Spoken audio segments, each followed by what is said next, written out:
Okay, hey guys, it's Chris Siri. Well, if you guys follow my videos, then you know that I went through something that the outcome is something I didn't want. I didn't get that role or get that part. Those who follow me know what I'm talking about. But a lot of things didn't go my way at one point. But I have faith that what's meant to happen was the way it was supposed to happen. Even though some of them I kind of know why, some of it I don't. But I'm just showing you what happens if it doesn't go right. If the plan, you have the faith, you do the preparation, and it still didn't work out. I'm okay. I'm okay. Because I know that wasn't part of the plan. So I guess the other part to it is, and I hate going back into this thing again, but I had a sponsor. It was a temporary sponsor. Female. And she said to me, "Hey Chris, you have an assignment." I said, "Okay." I don't do assignments. I do social experiments. I love experiments and building things, but not. And I was like, "Okay." She was like, "You have to do it." I said, "Okay." She was, "I want you to write down on one piece of paper who you think God is." I said, "Okay." I said, "I know God, so I'm really going to do this project." She's like, "No, you're going to do it." I was like, "Okay." So one piece of paper, and we're going to write down who you think God is. On the other piece of paper, you're going to write down the God of your dreams. Like if you can pretend and make up any, like a dream God, this is how they would be. And you have no idea what that's going to be until you sit down and write it. So like, I'll take that, because that seemed interesting. That was something that I was like, oh, that seems a little interesting. So I did so. I was Catholic, or recovering Catholic, or I consider myself more of a spiritual person. I don't have a denomination, but I know there's a higher power, and I believe there's aliens too. I believe they coexisted. But that's my feelings. But anyways, I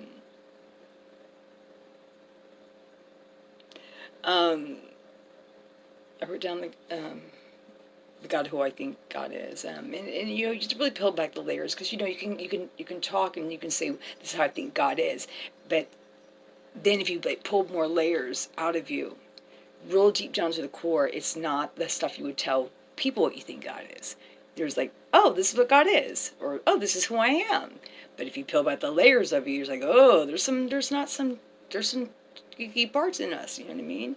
Well, there's some icky things I had. Like I really thought God's kind of punishing.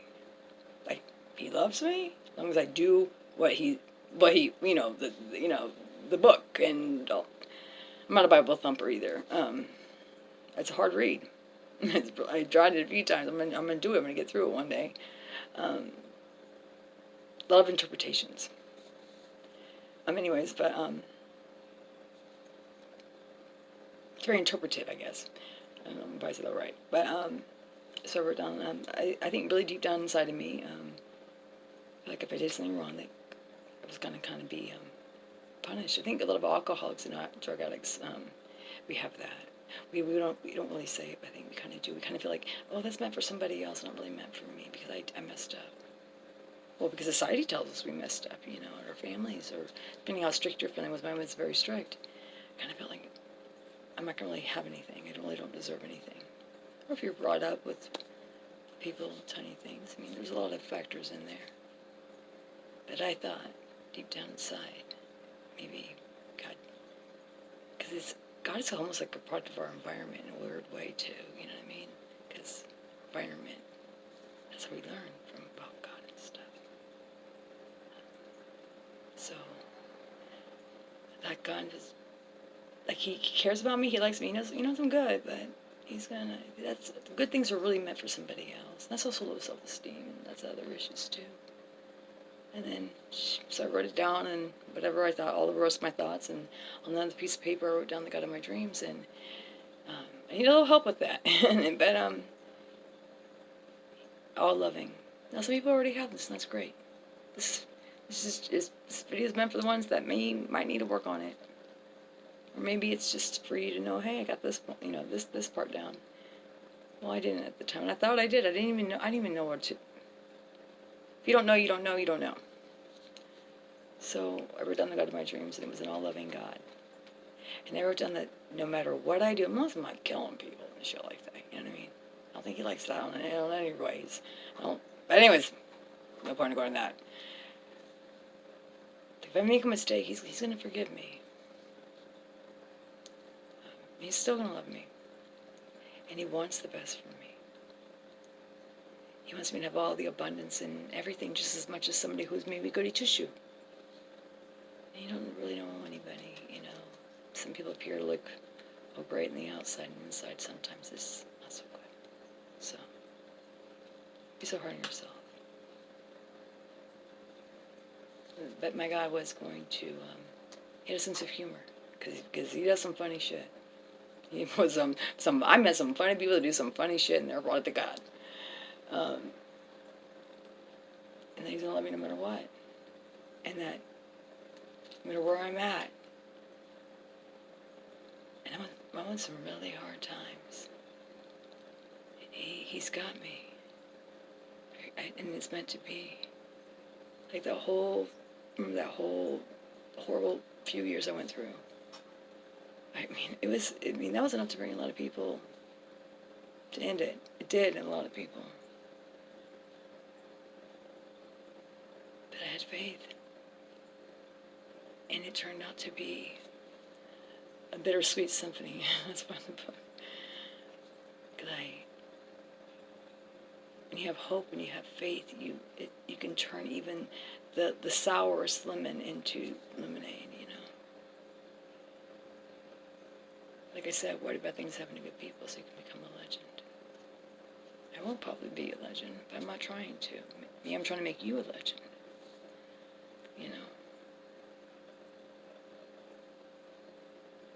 But, so I wrote down sense of humor and all loving, and the God of my dreams was not really a man or a female, it's just an energy, you know what I mean?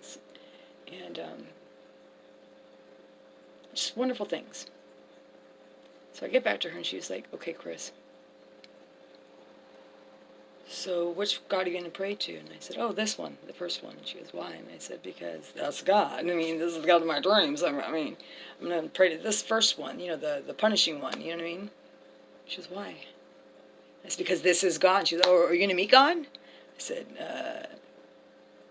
probably not. And she goes, is everybody, going to go meet him and tell you all about him? I'm like, well, maybe, but probably not. She goes, so, since nobody really knows God here on this earth,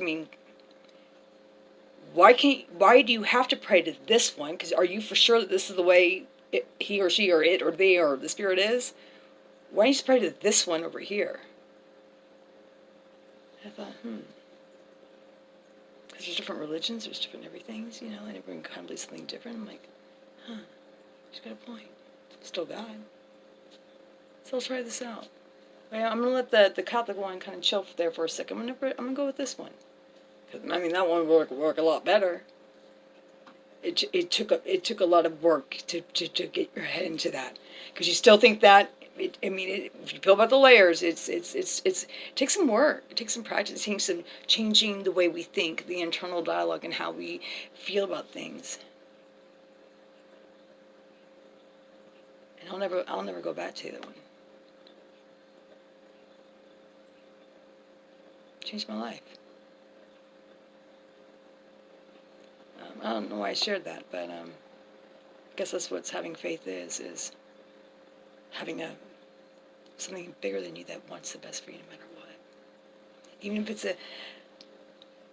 you get to watch my other videos about free will and how that's how you react when things are tough that's who you are. Not when times are good and fun.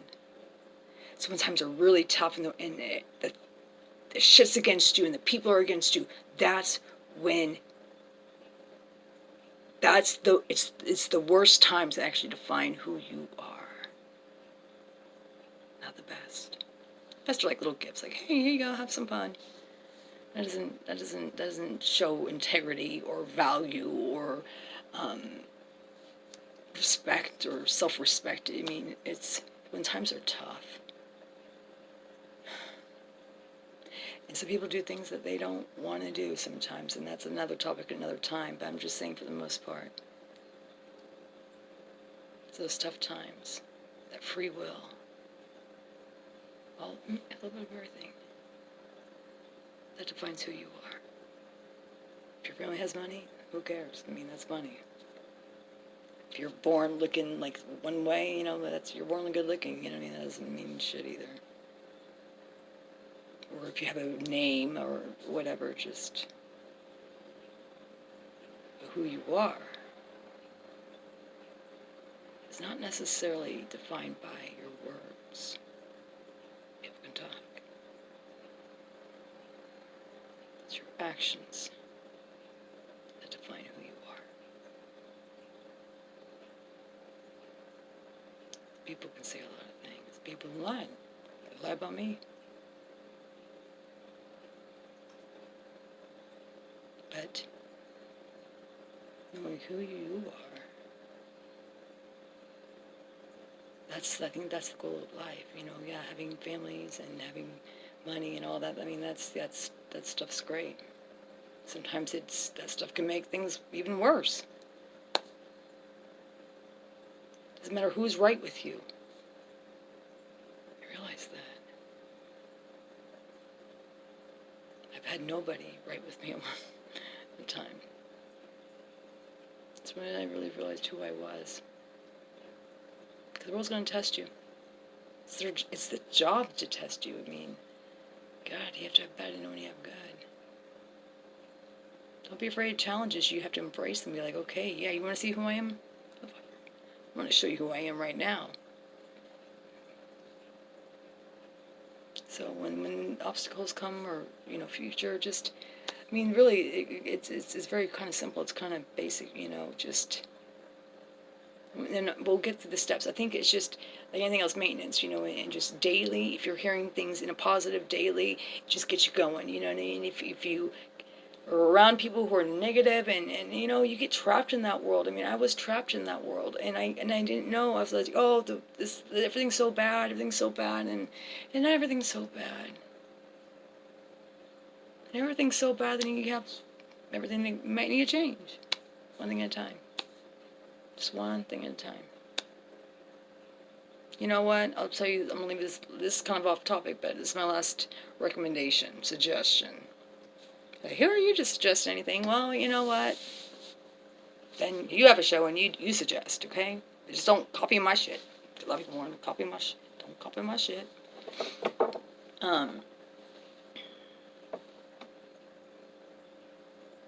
If you've been stagnant for a while, you know what I mean, and me, I've done a few times over, and especially when I was alcoholic, and I had a really bad time. I like passed that imaginary line, and very quick, women we cross the imaginary lines faster than men, actually, and it's hard to. Oh, my phone's almost dead. The point is oh no, my light's out. Oh, can I put my light back on? Oh, I might have to hold you horizontally for a second. I'm sorry, everybody. I'm so sorry. Can y'all see me? Okay. Is it lighting up? No. Okay. Sorry. Okay. That's not really a good angle. I could take selfies, but not a lot of selfies. Okay. That one's a little bit better. I mean, it's just the shininess. Well, I don't care. I kind of care. Okay, I do care. But I can also get over it too.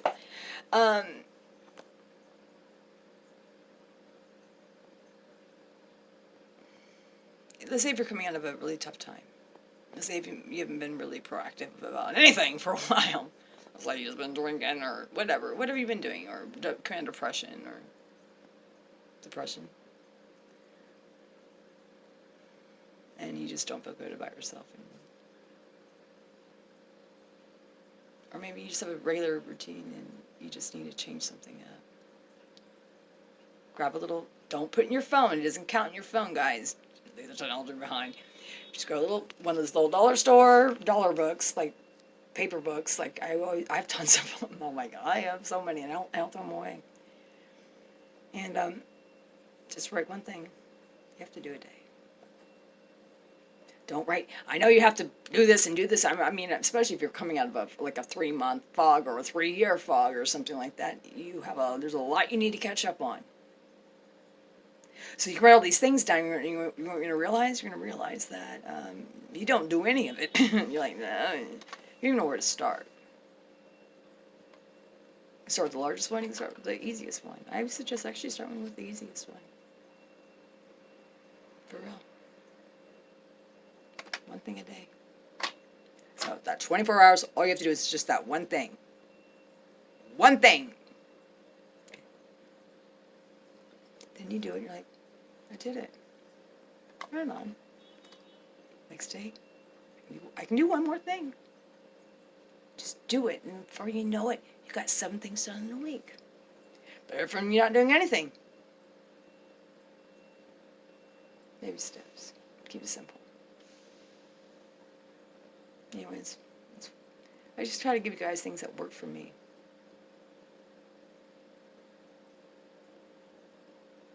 And it gets the ball rolling.